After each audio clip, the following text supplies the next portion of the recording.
This is Andy Gutierrez from StarWars.com, and you are listening to Coffee with Kenobi with Dan Z. This is the podcast you're looking for.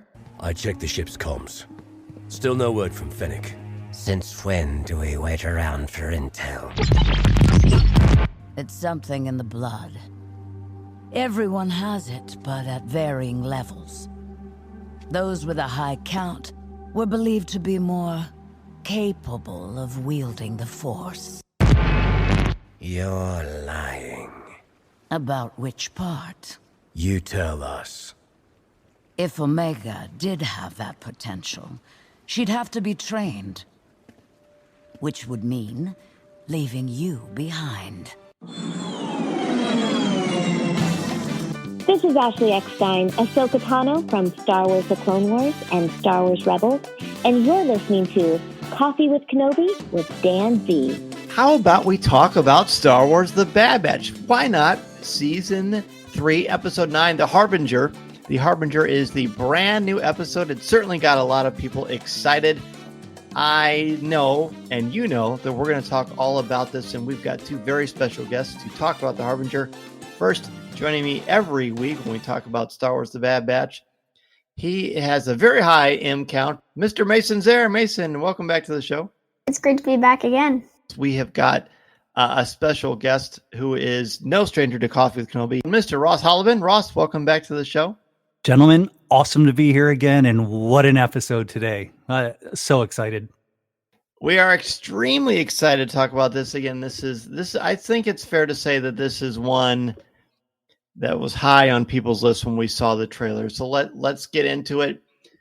Ross, give us one word to describe The Harbinger and overall thoughts on the episode. I'll say punk. So P-U-N-K. Mm-hmm. Asajj just exudes punk with everything she does, and I appreciate that about her so much. Love the episode, was so excited to see her, and I felt like they expressed her well without going over the top about it. I agree. There's a lot of character stuff here, which we'll get to. Mason, what about you? One word and overall thoughts. My one word is patience, because Asajj and Omega had to have patience while they were doing their training, and it helped them overcome that giant sea monster. Well done. Well, my word is refreshing. It's hard to get a payoff to something that you're anticipating. We got a lot of answers to some questions. We got a few more questions, but that's good storytelling to me. And it's refreshing that certain things happened, right? Didn't feel like they were anything but authentic. And that's refreshing. You don't always see that in Star Wars or in any mythology. So I'm going to talk about that quite a bit. When the show episode starts, I want to point out something really, really subtle. There's just a really quick moment where Crosshair and Wrecker are helping some people on Pabu, and they are like unloading a boat. And it's a quick thing where Wrecker jokes with Crosshair and kind of jabs him, like playfully punches him and says, "Look at that, you made a new friend." And Crosshair looks back and he doesn't look annoyed. He kind of raises his eyebrow and he kind of smirks, like playfully annoyed, not even really annoyed. It's such a subtle thing, but this, friends, is why this is a great series about storytelling and about character development, because it's that show don't tell. You're not spending a lot of exposition saying Crosshair has changed. There doesn't need to be any dialogue of any kind. It's just pure and simple, a look and a reaction and a continued walk where they're walking together. You're seeing a bond between the two. You're seeing a mutual understanding and respect, but you're also seeing that Crosshair legitimately is helping. He's not struggling to help. There is no conflict. He's a different person now. He's changed. He's experienced the metanoia, and I just really appreciate that in a rich episode, we get 5 seconds of character that do more in 5 seconds than a lot of series do an entire run. Yeah, I mean, it was great to see, the person on the fishing boat, the woman, say, "Thank you, Crosshair." And just even that look just gave a little bit more like, oh, he's contributing. He's part of it again. He's assimilating back into the non-Empire life. And I think that's fun to see. And I think so many people wanted to see that. And I would wager he wasn't even like that before the Empire. I just think he's softened. He hasn't softened his edge, but he has softened the chip on his shoulder. And I think he's got it squarely placed in the right place. But Mason, anything you want to say about that? Yeah, he's just started to bond and grow on them as he's kept being with them. I agree. Now, speaking of bonding, we get an opportunity to for a bond that is unique. Eventually, throughout this episode, of course, the $1 million reveal is that Asajj Ventress is here. I said this way before, and I'm going to say it again. Boy, oh boy, do I wish I didn't know Asajj Ventress was going to walk out of that cave. Can you imagine how he would have felt if that would have been, oh, this is the person, this is Asajj Ventress? Because I don't, as you know, I don't speculate, and I'm glad other people do. I can't do it because I want things like this to pay off, but the trailer gave it away, and that's unfortunate. Yeah, if this had just been out of the blue and I saw her, like I was telling a coworker today about it, and I was like, I'm glad I was sitting. If this had been brand new with her and we didn't know it was coming, I'm glad I would have been sitting down, because if I was standing up, I would have just fallen right over. But we did know it from the trailer, so it's fine. But it would have been so much more rewarding and exciting had this been a surprise. We better give Monica a heads up the next time you watch a new Bad Batch, just to be careful. She knows. I mean, she kind of hangs out in the other room. She gets it. The animated series are on. Let's talk about Asajj Ventress, Mason. As obviously with every week, we don't have to go linear, from the beginning to the middle of the end. We can just talk about anything, because this is all about Asajj Ventress. I think there's a couple things you could talk about. You could talk about her just as a character. You could talk about her connection with Omega.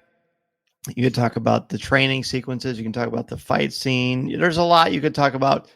Before we do, though, Ross, you've read Dark Disciple. Yep. Right? Fill in members of the Coffee with Kenobi family. If you haven't read Dark Disciple and you want to read it before anything is spoiled, then you should probably pause the show and come back, because we're going to refer to a lot. But, okay, you've been warned. Ross, tell everybody what happens to Asajj Ventress in Dark Disciple. All right, and here's your final warning before I That's say right. it. So turn it off if you do not want to know. In Dark Disciple, Asajj Ventress, we are led to believe, dies. Mm-hmm. So that is where, even when this trailer came out, it was just like, wait a second. And like, I'm checking out timelines again. Like, where do all these things line up? She died. But I think another amazing part about that was super subtle is that Omega found her in a cavern. And it is just like the Night Sisters on Dathomir, in the cave that they would have been in to find her. So I love that she was that's how she was introduced again. And they have said on StarWars.com, there's an interview with Nikki Federman, who's the voice of Asajj Ventress, Dan Brooks conducted. And she says, they say, let's get this out of the way. We know what happened in Dark Disciple. We have not changed what happened in Dark Disciple. That's part of the story. We will find out at a later date how Asajj Ventress survived. For now, this is about what happens with her and Omega. So it still exists. Christy Golan's book, still, to me, one of my favorite books in the new canonical. It's terrific. So that's still part of it. So we're not going to find out how she survived, but that'll happen at a later date. And quite honestly, I don't care if I ever know. Like, I don't need to know everything. I'm more than fine not knowing. I lived over 30 years not knowing how Boba Fett escaped, or even if he escaped. And now that I know it, I mean, it's cool, it's satisfying, but I didn't need it to enjoy the story. So, I mean, we're going to get it, but I just feel like I need to put it out there.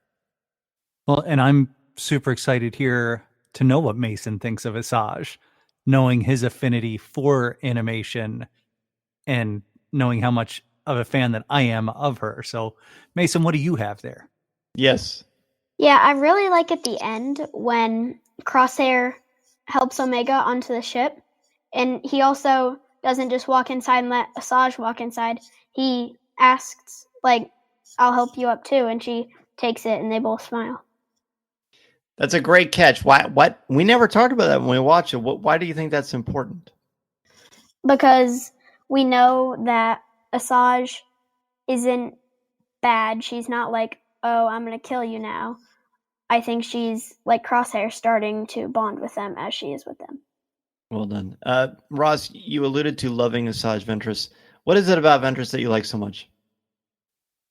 I think just her background is so varied, and she's had to go through so many trials and tribulations, and she always bounces back. You know, before it was like tough situation. Now she's even coming back from the dead. So she is the epitome of resilience, and kind of, you know, the fact that she is with Quinlan Voss and spends so much time with him in Dark Disciple. Both of them are kind of renegades within their own group. And I definitely love that about them. That you mentioned, Mason, you mentioned that ending sequence when the ramp to the Marauder is down and Crosshair helps Omega up, and then he extends his hand as in his term of supplication where he has his palms up to show, I mean you no harm, I'm here to help you up. There's another reason that's super important. It reminds me kind of sort of an opposite way to look at The Force Awakens with Rey and Finn.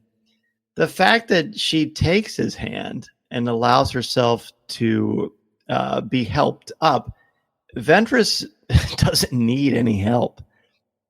She, you know, the Ventress of years ago would have probably chopped off his arm. But this Ventress is showing also peace. She's also showing a bit of supplication. She's also showing a willingness to work with clones who've spent their entire lives trying to kill her. She's gone through a lot. She is forgiven. She is quite measured in her growth. So just the fact that she takes the hand, I think she and Crosshair, I know she knows, and I think Crosshair was aware too. She doesn't need it, but she's allowing the gesture because she is. It's like it's a kind, polite, measured way of saying, I accept you. You accept me. And that's really strong. She doesn't lose face, and she wouldn't lose face. You know, being a gentleman isn't a bad thing, but the fact that she allows it to happen and she participates, I'm kind of belaboring the point. But I know I've written a lot of papers about this kind of stuff, quite honestly. So when I saw, I'm like, wow, that's a moment. That's, again, the beginning of this had such strong character moments. But let's focus on the middle. Let's focus on the other parts. Let's talk about Omega's relationship with Ventress. When they first meet, Ventress holds on to Omega, not tight, but just walks with her. She lets go of Omega. Of course, her brothers are not happy about it at all. Ross, talk to me about the opening scene where Ventress first talks to not only them, but also shares what M count is. Yeah, it's almost like when she's bringing her out, it's almost like she's a small store owner and caught her stealing a piece of bubble gum. Like Aladdin. You know, yeah, it's just like you're coming out here and I'm telling your parents and here's what's going to go on. So it isn't, you know, and it's the first time we're seeing Asajj again, who does have this reputation that follows her and that they look at and hear as an assassin for the Separatists, as Dooku's apprentice, as just everything that she's done. Although one time she started as under a Jedi Master, learning basically as a Padawan. So like that's where everything started for her. So again, she's gone everywhere. So if someone can relate to someone being discovered through an M count, it's going to be her. So it's brilliant to have her be the vehicle to kind of help Omega learn about the Force and what is there. And then even what she does at the end, and we'll get to that, I'm sure, a little bit later, but protecting Omega and the relationships that she has because she's been through it and knows what you have to sacrifice if you're going to follow the way of the Force on the good side and the dark side.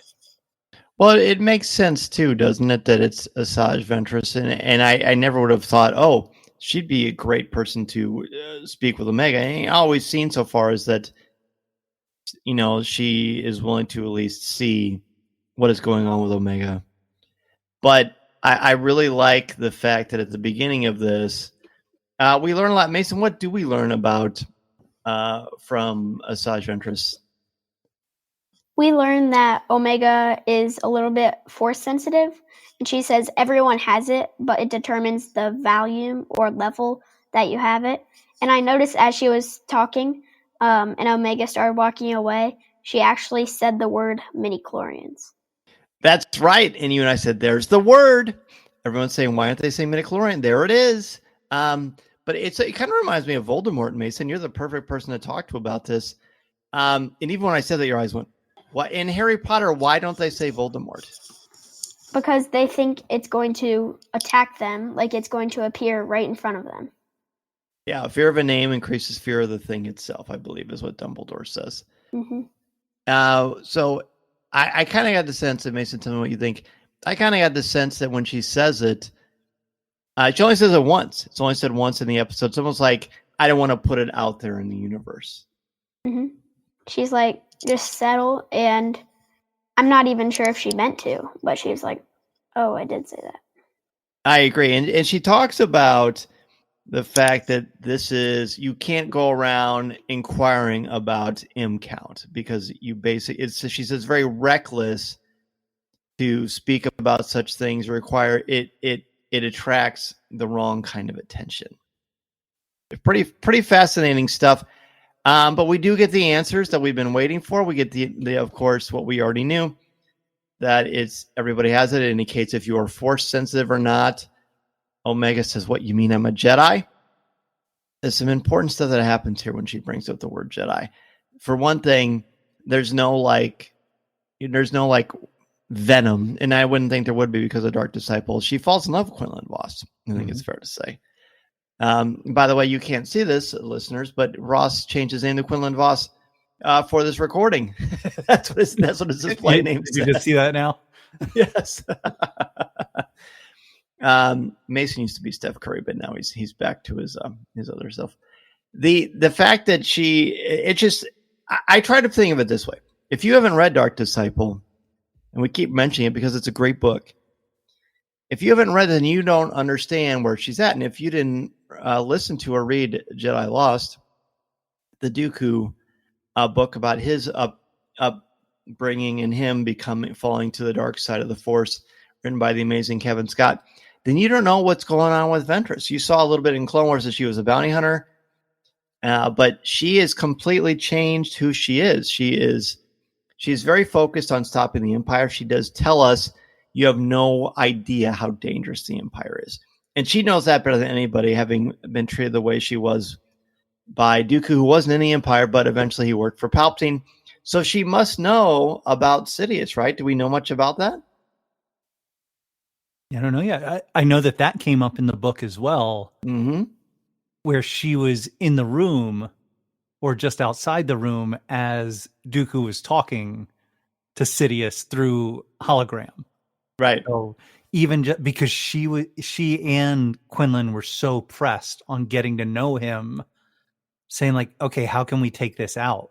So it is the depth that this adds to things now. It has me so excited, and no line really did it as much for me as when you're hearing Ventress say, Fennec sent me.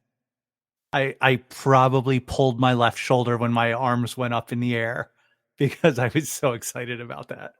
Yeah, because Fennec is one of your favorites as well, and we don't know anything about their relationship. Besides that one line, there's no count of anything. It's hard for me to imagine that Asajj Ventress hangs out a lot with Fennec Shand, because Fennec Shand, well, maybe it's not so hard to believe. I mean, they both completely are on their own sides. Yeah, I mean, they're loners, and even Crosshair at the end saying, we don't even know what side you're on. And she's like, my own. Yeah. I'm on my own side. So she does agree to not train. Sorry, that's silly. She doesn't, that's reckless. Forget I said that. She doesn't agree to train. And I don't know anything about what's going to happen. So no, there's no spoilers being shared here. But what I do know is that she agrees to test her. to see, and there are 3 tests, which 3 is a very sacred number. Pretty cool. We're talking about that during the week of Easter, by the way. But Mason, talk to me about the tests. Share them with us and what you noticed. The very first one, she picked like this fruit, or I think it was, and they were on this rock, and she picked it because it was super slippery, and Omega had to focus and balance on it. And then the second one, she had to go up and retrieve a like flower from the tree at the very top. Mm-hmm. And that one was basically really just to get her out of the way so she could fight the Bad Batch. Mm-hmm. And then the final one was to reach out, and then that's how Asajj made all the monsters come. Yeah, you said something pretty smart I didn't really quite thought about. But you're right. I do think that's a ploy so that they can have adult conversation, as it were. Ross, I see you smiling and nodding here. Tell me your kind of impressions of that too. Nice job, Mace, by the way. Yeah, no, great pickup, Mason. Like that's as soon as she heard Crosshair come back with the report saying that, oh yeah, she's a separatist assassin. It's who you thought it was. She's like, oh, looks like I need to talk to the fellas for a little bit, and we're going to send you a little bit on a wild goose chase. So Omega had to go up, and thank goodness for Batcher for being so fast and able to carry her for that. But it gave time for one heck of a fight between the 4 of them that the fellas from the Bad Batch are licking their wounds after that one. You know, but I want to talk about the fight. But before we get to the fight, I think I was, I was sort of aware that was a bit of a distraction. But I also think it was an authentic test. And I don't know that Ventress knew what was going to happen because she's not clairvoyant. Just because she's strong in the Force doesn't mean you can see the future. And even that is very clouded, as we know. Even Yoda has problems with that. Excuse me. But as soon as it happened, I looked at the scenery and I thought, well, wait a minute. It just kind of hit me. Wait a minute. As long as we've known Omega, she's had a way with animals. And it's not just because she's kind. Oh, well, we always thought it was because she was kind. But you ever heard of Ezra Bridger, for example? There are some Force-sensitive individuals who are very in tune with nature to a degree that they can connect with animals.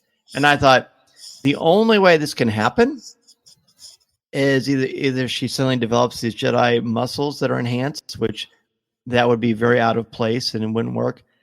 But the only way that she could do it is with Batcher. And I think Ventress too. In fact, I think she even looks at Batcher.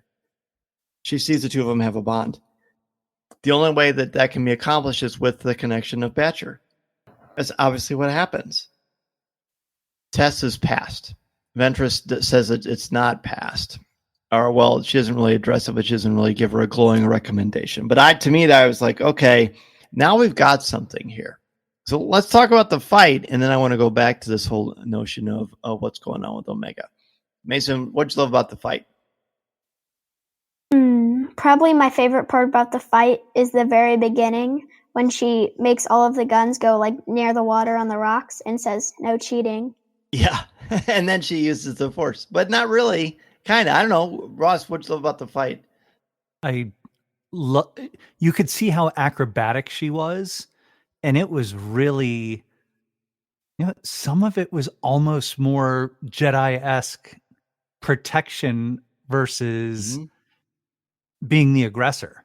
So she had some aggressor in there, but that's the duality that makes her such an attractive character to me, is just she can draw from the dark side and understands it because she's been there. But especially now, it's almost like she's seen some sort of light. And later she says, that they were all pawns in the same war and we all lost. So she understands, like, yep, I got used in all of this stuff. Now I'm going to look out for me. And as she's in this fight, just kind of taking care of herself, her utter confidence and use of the Force when necessary.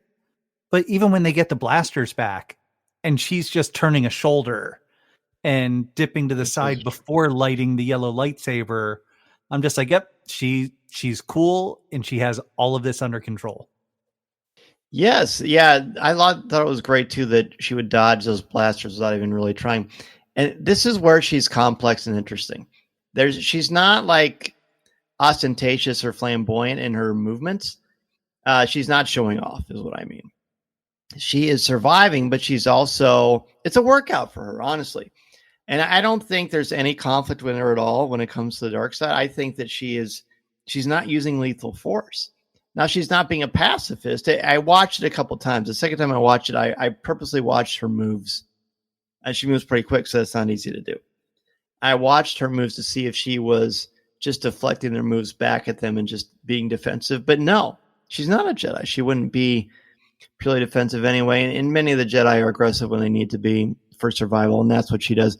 She's the most violent towards Wrecker, and to me, that is completely because he is twice, 3 times her size, and he is physically, he's by far the most threatening to anyone because of his size and his strength and his power. So that's why she goes extra hard at him. But it's just pure grace. And Mason and I talked about this. I love that it's very kung fu. Like, this is pure karate. I don't know the form, but it's Jedi, and we don't see the Jedi fighting a lot like this. You did it in Kenobi with Obi-Wan Kenobi. You're certainly going to see it in the Acolyte to an incredible degree, but it hasn't been very, very prevalent. Usually because we use a lot of force pull and push, a lot of force, kinetic energy stuff, and of course the famous lightsabers themselves. So if anything, the control is great. Plus, there's a great moment where the Bad Batch get their armor or their weapons back, and they play kind of a triumphant raise in the crescendo of the music of the theme. Yep. But it's not very lasting because you got to show the Bad Batch is so formidable. But Asajj Ventress is, she is way out of their league, and she gives them a good fight though. I think it's a good challenge for her, but I don't think there's any danger of her losing. And I think the Bad Batch know it, but the fact that they don't give up is A, no surprise, and B, a nice reminder that, hey, not only this is still their show, sure, but it's really more like, hey, they're pretty tough too. It's great. It's great. And there's no question that Ventress would have taken care of them pretty easily, I think, if she wanted to. But this is who she is as a character. She is saying, I am not your enemy. And she does try to talk them out of it, but I don't think she does it with a lot of used car salesman pitch, because I don't think she minds the workout. Well, and it's fun because you said, I'm not your enemy, but she starts that sentence with, I'm many things. Yes. And that's what she embraces it. She knows she's not hiding from it or anything. Mm-hmm. She's like, yep, I've done this. I've done this. I've done this. And lo and behold, here I am again. It's like, but I'm not your enemy. It's fabulous. Mason, anything else you want to say about the fight? No. It's pretty great. Well, I think another part of this that's really cool is, for one thing, her lightsaber is yellow, which I think it was. Was it yellow in the book? I can't remember. That I was trying to look, and shortly before this, I was like, "Oh, what was Quinlan's?" And he had green, because I was just like, "Ooh, yeah. By any chance is that Quinlan's saber?" But it's the curve, so it's her old one for sure. But she's only got the one. Yeah. So I will have to go back and look on that. Again, I'm not certain right now, and I don't want to make the guess. Right. No, I hear you. And that's very responsible. One of the many reasons why people love having you on all the podcasts all over the galaxy. I love Asajj Ventress and Omega's banter. You're an odd little clone, and Omega says, thanks. That's what the tests tell you. And it's purely sincere. She deflects the insult. It's no big deal to her at all. But I love how they talk to each other. Mason, what did you notice about whenever they interact with each other and they talk? I just loved how Asajj was like, oh, this and this. But Omega was like, okay, yeah. And just focusing on her training. Oh, you mean like just trying to ignore, like, because I think that she's good about, like, I think Ventress, tell me if this is what you're saying. Ventress gives a lot of opportunity to stop the conversation, but not to run away from it, to see if Omega will push. And Omega does. Is that what you're saying? Yeah. Yeah. And their final test is on the water, which, oh boy, I could talk a long time about this. Talk about the last test. Mason, what happens and why do you think it's important? I think it's very important because, like, when they start shooting that giant animal, the Bad Batch, when they do shoot it with that ship, Asajj knows that it's not gonna help and it's only making things worse. Mhm. And then she says, "Stop! I have this." And Crosshair says, "It doesn't look like that from up here."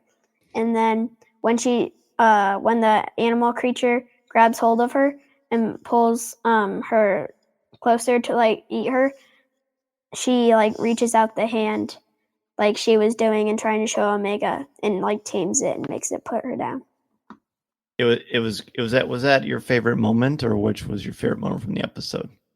Probably when they all fought. Yeah, that's pretty cool. Ross, what about you? What about the third test was so interesting to you? I think it was a lot of the interactions between the two of them. I took a note that there is a lot of Luke with Yoda as Omega with Ventress here, and questioning, and I can't do this, and this is slippery, and coming up with excuses. And you don't expect Ventress to say do or do not, there is no try. But she took that approach of like, no, just do this now. Stop. She was so patient, and I did not, and that was Mason's word earlier. She was so patient with her, and I just didn't expect it. Like, that was the biggest surprise throughout the episode. But I think that's the part again where she recognizes, oh, she has no idea how much trouble. None of this group knows how much trouble she's in because of her M count. And she understands it and has kind of been through it herself. I think it's pretty brilliant. Like I said, if you haven't read some of the books, it's incredibly brilliant to reintroduce people to Asajj Ventress who haven't seen her since the Clone Wars animated series. Because they just anytime she's on, you can tell she's different, and people waiting for her to revert back to her old tricks are sorely disappointed. I guess we are forgetting the very crucial Clone Wars arc where Dooku betrays her and tries to kill her. Have I shown you that one before, Mace? Those episodes? I don't think so. Oh, they're really good. We'll have to watch them. They're really, really good. But there's one sequence where she's on that boat, and in classic, teacher, learner, Jedi screen situations, whether it's Yoda and Luke. I almost said I tried to mix Luke and Yoda together. I came up with a brand new Jedi name. Or Rey and Luke later. There's many examples. But she can't do it, or she's holding herself back, as Ventress later shares. But Ventress steps out there, she holds her hand up, and then we get English teacher paradise. There's water, right? And it's the murky transition, but swirling around the water are these bright fish that are all green in color, very, very primordial looking, but this effervescent green, and green is a color of life and hope and rebirth. So you've got the color green and these organic fish swimming around like the very beginnings of life in water, which is change, and Ventress is controlling it all. She's more natural and in tune with herself than maybe she's ever been.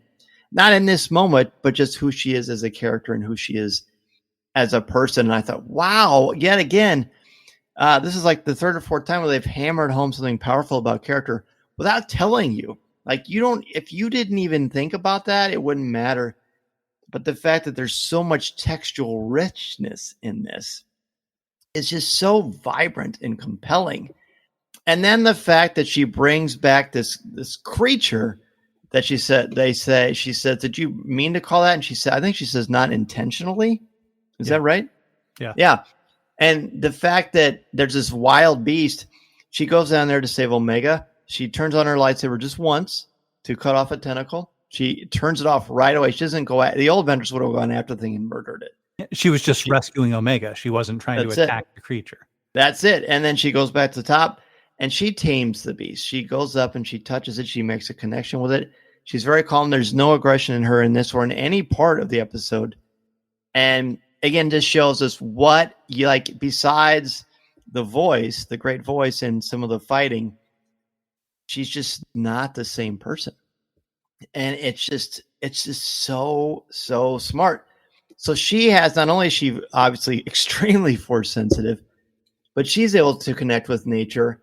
And this is not a force ability that everybody has, by the way. It's very, very specifically shown over and over again. Only a handful of Jedi have it. Actually, in the Star Wars book, they do talk about it. I do want to point that out. Full disclosure. And you can pick up your copy on Amazon and other places where you find your favorite books. That's right. Ding! No, seriously, it's there's plenty of examples of that. And I think it's very important. A fun part of that. So the Varathian is the big monster. Mm-hmm. And we see these neon fish, jellyfish, whatever they are, swimming.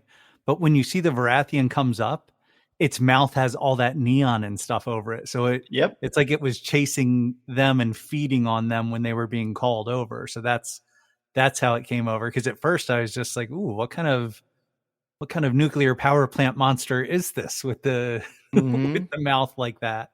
But then seeing it, and like you said, Dan, Ventress understands it, and she's not looking to have the fight. She's always looked for the fight.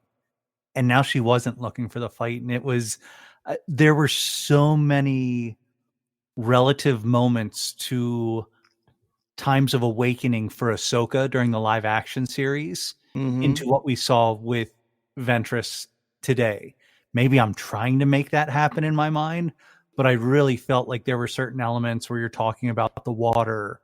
We're talking about rebirth. We're talking about, there are pieces that are tied together with two of Filoni's greatest characters that he's developed. Yep, I agree. Another great thing about this Varathian is the fact that it's larger than life and it raises to the surface. So this could be a wonderful metaphor to what Ventress had conquered before. That's the dark side, the monster within. And she's tamed it clearly based on how she acts. And she tames this thing here fairly easily, quite honestly. This is something that could have ignited her dark side and had her go aggressive and kill this thing. But again, it was just about rescuing Omega. That she's able to tame it. And while she's doing it, the head of the monster is pulsing with green, shooting through it. To me, that's life. That's life. That's birth. That's not birth. I'm sorry.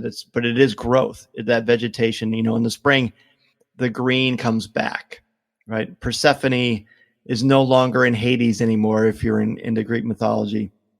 So this is like life is pulsing through this creature and light. And I'm not going to say good or bad because it's a creature, it's an animal. It's not good or bad. It's eating to survive, right? And so it gracefully and blissfully swims away, much like Ventress, the way she handles herself in all of this. So it's so great. And I will say, I swear this isn't, I don't mean to do this on purpose, but on StarWars.com, there's an article about a similar situation that happens in Dark Disciple with Ventress and an underwater creature that's very, very powerful. And I'm going to post it in the cafe, full disclosure. I did write it years ago, but it was one that got a lot of good traction. And I think it ties in kind of cool to this in a very fortuitous way that I, of course, had no knowledge of and just happened to work out. Again, English teacher luck is what we're going to say. At the end of this, Mason, something important happens. We find out that Ventress was lying to Omega. Why was she lying? And is this good or bad? I mean, is lying ever good? Now, remember, I'm your dad. Careful how you answer this. I think lying is only good when you are trying to get someone, like, not hurt or something like that. Explain that. Explain that. I think that's a very wise answer, but it doesn't surprise me. You're a pretty wise young man. Tell me why that is appropriate here. I think because, like, Omega can get hurt anywhere in the galaxy because the Empire is looking after her, but Ventress is trying to protect her and not trying to get her killed. Mason, I think you nailed it. Like it really becomes just Asajj has made her mark, Omega has made hers, and they've all grown through this episode. Is there anything else we want to talk about as we wrap this thing up? I'm very, very, very impressed by the characterization of Asajj Ventress in this. It's a masterclass in character, really is. You say a lot without having to do a lot of exposition. The characters, the limited amount of dialogue that is used is very effective and powerful. And there's a lot of show, don't tell storytelling, which is some of the finest that you'll see. So we might as well just give letter grades and last minute thoughts on this thing as we're wrapping up. Mason, why don't you go first? I'm sorry, hands down A+. Tell us why. Just the return, I say return, but Asajj being there, and when, like Ross said, when she says, I was sent by Fennec, it's just so good. Agreed. Ross? Yeah, I don't give many A+, but I'm going there as well because of the character development, because and how it started, like you brought it up, with Wrecker, Crosshair, and a citizen fishing boat from Pabu, where it's, okay, here's what we're learning here. Here's the importance of relationships, and we get to see it develop between someone who has been a nightmare to the galaxy, who is, it appears, trying to do at least not do bad things, maybe even doing good things. So seeing Asajj be able to come into that, and then a quote that I missed earlier when you asked about when the scene started, getting to know her right off the bat. She hasn't changed in her wit or her ability to take a shot at someone. So when she's talking to the Bad Batch, for rogue clones who are trying to lay low, you're failing spectacularly. Yes. I was like, oh, this is Asajj and she's back. That is 100% an Asajj Ventress line. I'm giving this one an A, a very, very strong A, not an A+. Only because, well, I don't really have a reason. It's an A. It from a character perspective, it's an A+ of A+. But it's really important. I will say this: the episode in Ahsoka where Hayden Christensen is in it that you saw in theaters, Ross. I can't remember the title of that episode. Do you remember it? I can't remember. Off the top of my head. But everybody knows what we're talking about. There. Yeah. Everyone knows what we're talking about. I think this episode is better than that as far as what it says with character. And I can explain that at another date. It's, to me, I don't want to review the hype. I want to review what we have for the story. The story is sound.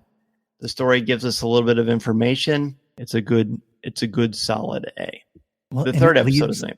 It leaves us asking so many questions still. So like this is, Batch for breakfast. Greg and Greg, get it going, because there's lots of questions here. So yes, there are. Being able to see that and wondering other relationships and where we might see some more of these people again. It's so super exciting. Listening to Coffee with Kenobi, you are, with Dan Z, the podcast you're looking for. This is... yes.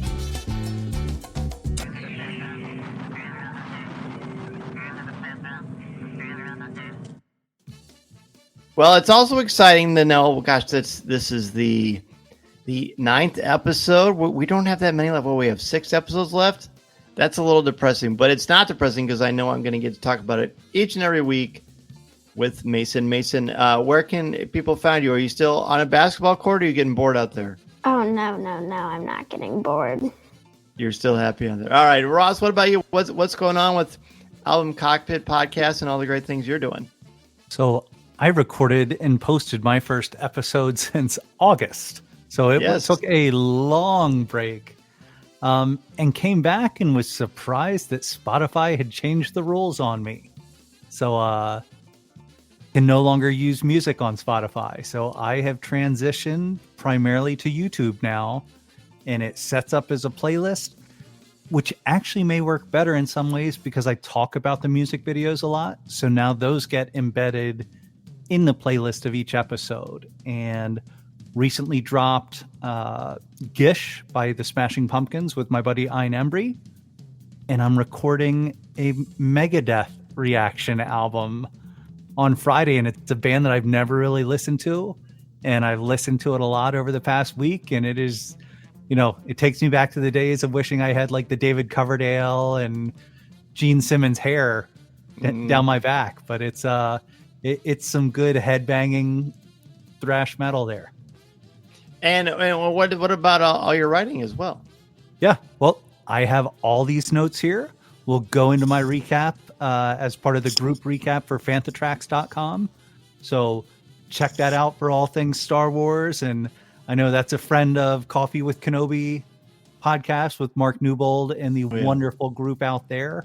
And I'm fortunate that I get to play in a lot of different sandboxes in this Star Wars galaxy of friends that we have. This podcast is not endorsed by the Walt Disney Company or Lucasfilm Limited. It is intended for entertainment and informational purposes only. The official Star Wars website can be found at www.starwars.com. Star Wars, all names, sounds, and any other Star Wars related items are registered trademarks and/or copyrights of Disney and their respective trademark and copyright holders. All original content of this podcast is the intellectual property of Coffee with Kenobi unless otherwise indicated. This is the podcast you're looking for.